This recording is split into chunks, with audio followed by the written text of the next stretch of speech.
Section 6-2 is on the antiderivative of the reciprocal function and another form of FTC. That's the fundamental theorem of calculus.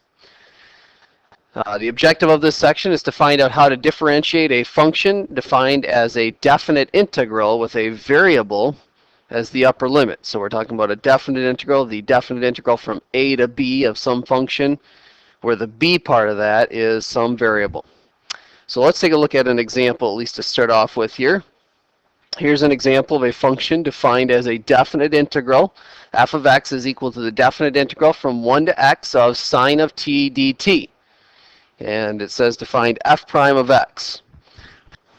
So the first thing we need to do is find out if we can write f of x just as a function without the definite integral notation. So that's what we're going to start out with. So we'll say f of x is equal to the antiderivative of sine of t is equal to a negative cosine of t. And we evaluate that from 1 to x, just using our first form of fundamental theorem that we know. Find the antiderivative and then evaluate at the upper bound and the lower bound and take the difference. So let's now evaluate at the upper bound. So it's a negative cosine of x. That's the upper bound. And then minus the lower bound is going to be a negative cosine of 1. So this turns out to be equal to negative cosine of x and then plus cosine of 1. I'm not sure exactly what cosine of 1 is equal to, but it's some constant, of course. You could punch that in your calculator and see what value you get. All right, so there's what f of x is equal to, but the question wasn't to find f of x. It was to find the derivative of f of x, to find f prime of x. So got one more step here. So f prime of x, given our function that we just came up with, just take the derivative of it. Derivative of a negative cosine of x is going to be a positive sine of x. And the derivative of cosine of 1, again, we said that's just some constant. And of course, the derivative of a constant is 0. And so we end up with just the sine of x. So notice that we end up with the same function that we started with. We started out with sine of some value t. And we ended up with sine of x here at the end. The only difference is that we ended up with this as the sine of x instead of the sine of t. So in other words, it looks like we've in essence taken the upper bound and done a substitution here in order to get this final result. So in other words, it looks like I could speed up this process a little bit. I don't need to go through the process of first finding the antiderivative, so I can then later find the derivative of that. I can speed it up by making a note of this little property here. And so that's actually the second form of the fundamental theorem of calculus. So there's two ways we'll write this down. Sometimes this is referred to the second form of the fundamental theorem of calculus. Our book refers to it as the derivative of an integral form. But and I might refer to both of those as we go through this chapter, but those mean the same thing here. Here's how the book puts it, and we're going to write it a second way, like I said. The first way that the book says it is this: if g of x is equal to the integral from a to x, a is a constant and x is our upper bound, just like our example we just had, of f of t dt, where a is some constant, and secondly, if f is continuous close to a, so we just have to have a function that's continuous around a, near a. And if that's the case, then it turns out that g prime of x is just equal to f of x, not f of t, not f of t like we have here, but rather it's f of x, which is what we noted there, that looks like we just take that upper bound and we substituted it in, and we ended up with what our derivative was. And that's the property we just looked at in that example. All right, the second way that you can write this is sometimes the upper bound, in fact I should say many times, you'll find that the upper bound is not just x, but rather it's some function of x. So we've changed the upper bound here from just x to now h of x. So let's see how that changes this. So we say if g of x is equal to the integral from a to h of x of f of t dt. So h of x could be 2x or x squared plus 1 or sine of x or whatever. It's some function of x up there. Where a is a constant. The second condition is that f has to be continuous still close to a. And now the conclusion looks a little bit different because of the fact that that upper bound is a little different. You can still see, though, in our conclusion we're substituting in, it says g prime of x is equal to f of h of x. So it still looks like that this end result here involves this f of h of x, and it looks like what we've done is we've taken this upper bound h of x right here, and we've basically substituted into our function and replaced the t there to get f of h of x. But that's not all. There's one more part to this. It also turns out that you have to multiply by the derivative of that upper bound. So it turns out we have to multiply by h prime of x. Now, in the previous way we wrote that, of course, if the upper bound is x, the derivative of x is 1. So in essence, we kind of did do that, but multiplying by 1, of course, doesn't change the problem. So there is the second form, and that second form I would suggest is probably the one that's more important, more critical for you to know, because more often than not, you're going to find that upper bound is going to involve some function of x rather than just simply x. All right, let's take a look at the proof of this second form of this. Let me just give myself a little room here to work. So again, we're going to take this little theorem here, the second form of the fundamental theorem of calculus, the derivative of an integral form. And let's go through and see if we can prove why this is true. We saw in that last example that it looks like that's the case. Let's see if we can actually prove this thing. So let's start out by doing this. Let's let g of x be what the theorem says it's equal to. G of x is equal to the definite integral from a to h of x of f of t dt. Okay. And the second function I want to define here is what the antiderivative of f of x is equal to. So we're going to also say and k of x is equal to the antiderivative of f of x dx. And it'll just make it a little bit easier if I define that function that's the antiderivative of function f. All right, so with that, we can say this, just using our first form of the fundamental theorem of calculus, the original form that we've learned. If I want to find out what this antiderivative, or I should say this definite integral is equal to, I find the antiderivative of my function, which we've said that the antiderivative of our function is k, so it's equal to k, evaluated at the upper bound, which is h of x, minus k evaluated at the lower bound, which is a. So g of x would be equal to this. It's antiderivative evaluated at the upper bound minus the antiderivative at the lower bound.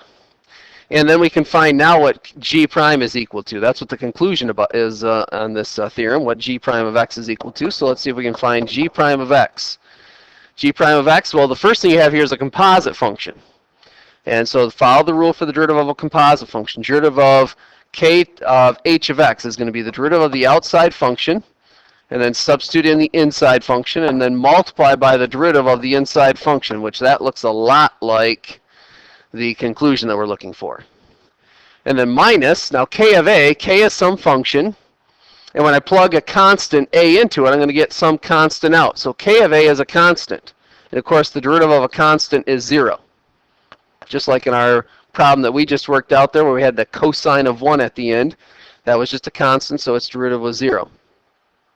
Now the last part of this, I want to get this in this form that we have above here, where it's f of h of x instead of k prime of h of x. And so you just got to remember our relationship here.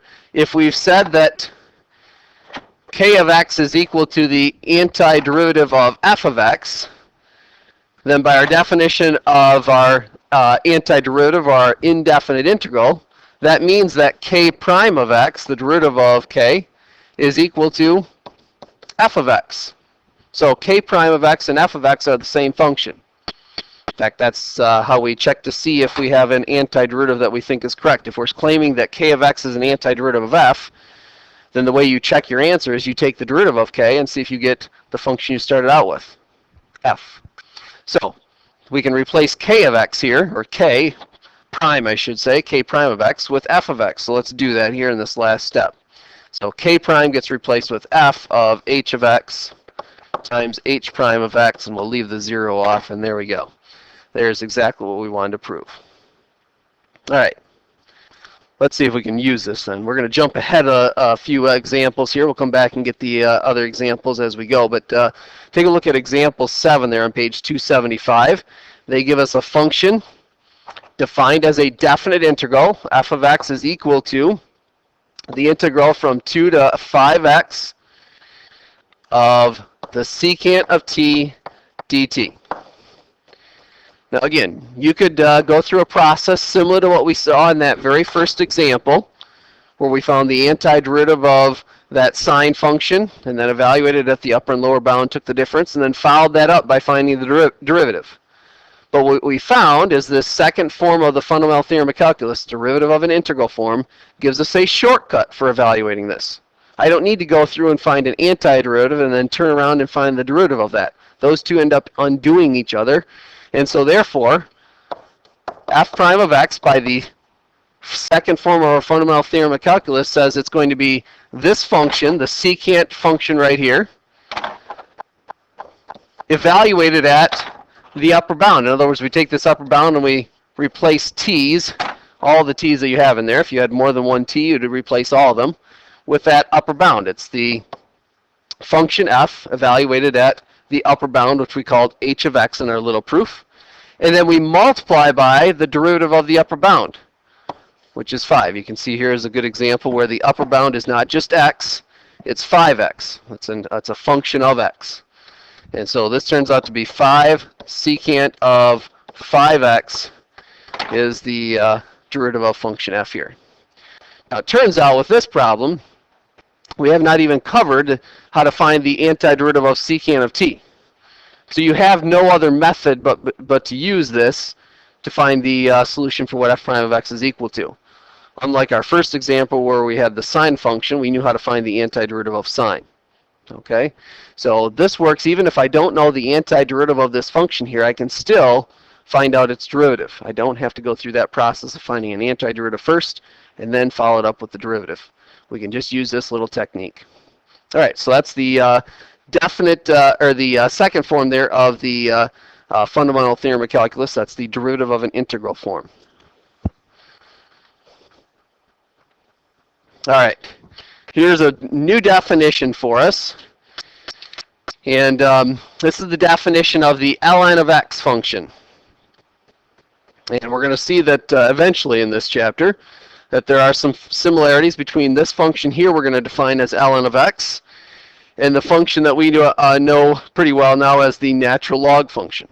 But to begin with, we're just going to call this the ln of x function, and then eventually prove in the next section actually that this function is in fact the natural log function that we know. And we'll kind of start to see that relationship show up in this section here. So here's the definition. Well, let's say that ln of x is equal to the definite integral from 1 to x of 1 over t dt. So we're defining it as a definite integral with the upper bound being a variable in terms of some function x. In this case, it's just x. And of course, we're going to say this is true for all values of x greater than 0. We're going to only work with values to the right of the y-axis. And so that's our new function here, ln of x. Now, using the second form of the fundamental theorem of calculus that we just learned, if I have a function that's defined as a definite integral, where the upper bound is some function of x, I can find the derivative of that function using this little technique here. We said that all you have to do is to take this function and you replace your variable in here, which in this case here's my variable. I replace that with my upper bound, and then end up with the derivative of that function. And so turns out that the derivative of this ln of x function turns out to be 1 over x. And this starts to show you the connection to the natural log function that we already know. The fact that this function here has the exact same derivative as our natural log function. We've already talked about the derivative of natural log is 1 over x. This function here, this new function we've defined, has the exact same derivative. Now when that happens, it doesn't mean the two functions are the same. They could still differ by a vertical translation. But it looks they have the same shape everywhere is basically what that means, the same slope everywhere. Thus the two functions have the same shape. All right.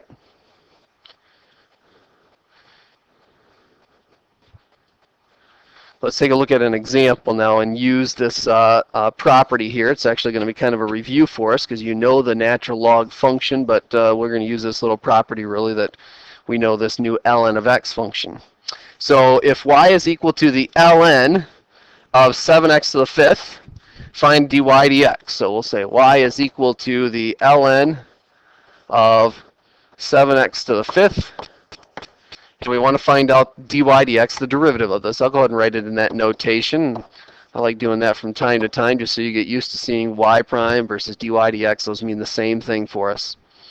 All right, so let's use our property that we just learned here, that the derivative of this ln of x function is equal to 1 over whatever you're taking the ln of, which is 7x to the fifth. That's the derivative of the outside function, and then we substitute it in the inside function. And now we multiply that by the derivative of the inside function. So that's going to be 35x to the fourth. Notice we're following chain rule as we do this. It's a composite function. And now let's just simplify this. 35 over 7 is 5. And x to the fourth over x to the fifth, that's going to be 5 over x. So it turns out this is equal to 5 over x. All right, let's take a look at another derivative function here. It says let y equal cosecant of ln of x. Y is equal to the cosecant of the ln of x. And this time again it says to find dy dx. Again, notice that you've got yourself a composite function, so we're going to follow chain rule again with this. Now the derivative of cosecant, remember your little technique we use to recall these. Derivative of secant, I know is secant tangent, so the derivative of cosecant is a negative cosecant cotangent. So I'm going to go ahead and write that down. Negative cosecant of something times the cotangent of something. And I like using those parentheses when you're following chain rule as placeholders for us. And then the second step of chain rule says you substitute in that inside function. That's the ln of x that we're substituting in. And then finally, chain rule says now you multiply by the derivative of the inside function. The derivative of the ln of x function we just learned is 1 over x. Again, when we're talking about ln of x here, we're talking about that new definition we just saw where it's the definite integral from 1 to x of 1 over, 1 over t dt. All right? And so this turns out to be equal to, I'll put the 1 over x, I guess, out front here. So it's a negative 1 over x cosecant of the ln of x, cotangent of the ln of x. There is our derivative. All right, let's try one more of these. This one says if f of x is equal to, this time it's a product, x cubed times the natural log, times the ln of x. I'm going to try to not say the natural log here as we go through this. Times the ln of x, because we haven't quite proven that this is the same as that natural log function. We will. And it says find an equation for f prime. Okay, so let's find f prime of x. And so we're following product rule here for this. So derivative of the first function, derivative of x cubed is 3x squared times the second function, ln of x, plus the first function, x cubed, times the derivative of ln of x, which again, we've learned in this section based on our definition of ln of x, its derivative is 1 over x. And we can simplify that here a little bit as 3x squared times the ln of x plus x cubed over x would give us just x squared. All right, in fact, if you wanted to go one step further, you could factor out an x squared. You don't need to do that, but I'll just show you what that looks like. If you do factor that out, you end up with 3 ln of x is the factor left in the first term, plus just 1 when I factor out or divide out that x squared in the second term. So there we go. Now it also said, then show graphically and numerically that your answer is correct. So let's just check that real quick here. If you, let me switch over to the calculator so you can see that. So if we take our calculator, and we'll check, first of all, that we end up with graphically the correct solution here. So I'm going to put into y1 here, our original function, which is x cubed times the ln of x. And in y2, let's sketch the derivative function that we came up with, which our derivative was equal to 3x squared ln of x plus x squared is how we simplified that. I guess you could also put it in that factored form if you wanted to write it that way as well. That's what we came up with. And then let's sketch the numerical derivative. Recall how to do this on your calculator. You can go under your math menu and grab the nderiv command. And in our case, we're going to tell it to take nderiv of y1. And our variable is x and our value is x. In fact, I'm going to shut off y1 because we don't really need to have that graph along with it. And in fact, I'm going to change this sketch here so it puts this little circle so we can actually see it sketching right on top of the derivative function here. Hopefully we will see that. And let's set up our window here. I'm going to go from let's make a small window here from 0 to 2 for our x's and 0 to 2 for our y's. And we'll just graph that. Actually, I need to see a part of the negative domain here, or negative range here. Let me change that. Let's go from -2 to 2 for our y's. It starts out below the x-axis, just so you can see that. If you want to see more of this graph, you certainly can change your window there, but there we go. We can see graphically that we're getting the exact same thing. It traces that curve out. And then to check this numerically, we can just flip over to our table and set up our table so that it can go through some x values and just show us that we get the same value on each function. So let's do that. Let's go to our table. Let's start it out at 0.5, since this involves the ln of x function, which is only defined for positive domain. And let's set this at a half here. Should be decent. You could set it smaller if you want to see more values closer together, but here we go. You can see the values for y2, which is our derivative, compared to the values of y3, which is the numerical derivative. And you can go through those values and just check to see that you keep getting the same value over and over again. That's a pretty good sign that you've got the correct derivative, obviously. All right. All right, and that's the end of this first part of this section.